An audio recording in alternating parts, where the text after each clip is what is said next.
The rabbinic notion of two inclinations, good and evil, vying for domination in each human heart, is first mentioned and best known from a homily on Deuteronomy 6:5, the second verse in the Shema, which begins, Ve'ahavta et Hashem Elohecha b'chol levavcha. Commenting on the use of the variant form levavcha with double bet for your heart instead of libcha with one bet, the darshan explains that you are expected to love God with both your inclinations, the good and the evil, vishnei yetzarecha, yetzer hatov v'yetzer hara. Versions of this homily are found in Mishnah Brachot 9:5, Sifrei Deuteronomy 32, and Tosefta Brachot 6:7. In the Tosefta, this darshan is identified as the 2nd century Tana Rabbi Meir, student of Rabbi Akiva and the primary teacher of Rabbi Judah the Patriarch, editor of the Mishnah. At first glance, Rabbi Meir's notion of the two inclinations of the heart brings to mind the anatomy of the soul according to Plato and Aristotle. Plato divides the soul into passion, spirit, and intellect, and bids the intellect control the other two. Aristotle's soul has a rational and irrational component, and he sees a hierarchical relationship between them, the rational being the higher soul. Maimonides tries to equate Rabbi Meir's notion with that of the Greek philosophers, going so far as to suggest that while the evil inclination is present in the individual from birth, the good inclination develops along with the intellect.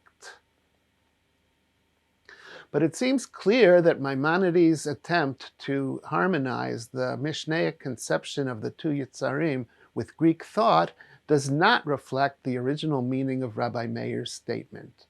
Rabbi Meir sees the Yetzer HaTov and the Yetzer Hara as two equal tendencies built into each and every human heart from its inception. His short homily makes that abundantly clear.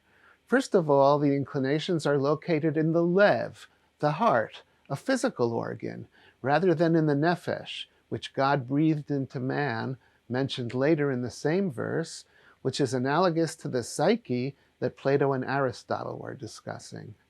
Secondly, the very use of the word yetzer indicates that both inclinations exist in man from birth. Yetzer means created thing, or nature. So it would be hard to argue that Rabbi Meir thought that the Yetzer HaTov is not inborn, but develops over time. Also, the fact that the two inclinations are represented by the double bet in the word levavcha implies a basic equality between the two, as does the fact that the Torah requires that we love God with both.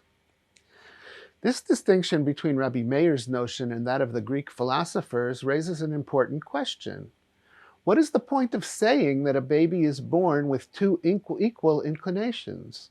How is that different from saying that a baby is born with a tabula rasa, a blank slate, and becomes good or bad or a specific combination of the two over time?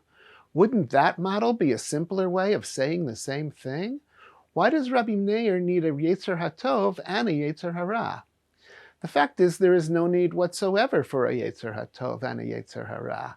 To say that there are two equal inclinations is the same as saying that a baby is born with a blank slate. But Rabbi Meir did not invent the word Yetzer. The word occurs a number of times in the Bible. But in the Bible, man is said to be born with one Yetzer, one inborn nature that accompanies him from his inception, and this nature is more often than not characterized as evil.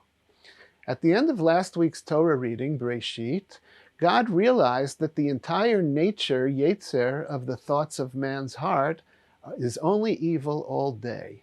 And therefore, he decides to shorten man's lifespan to 120 years. In this week's reading, after the flood, God realizes that since the nature, Yetzer, of man's heart is evil from childhood, there is no point in destroying the world again and again because of man's sin.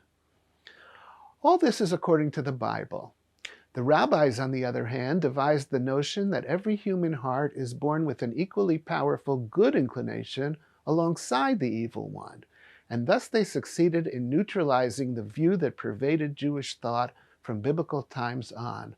according to which man is born with only one Yetzer, the evil inclination, and thus the rabbis succeeded in restoring man's free will. This is the only way to understand the need for two equal and opposite inclinations in rabbinic literature. It is a reaction and moderation of an earlier, more extreme view, according to which man is entirely possessed by evil, as God reluctantly states in both last week's Parsha and this week's Parsha.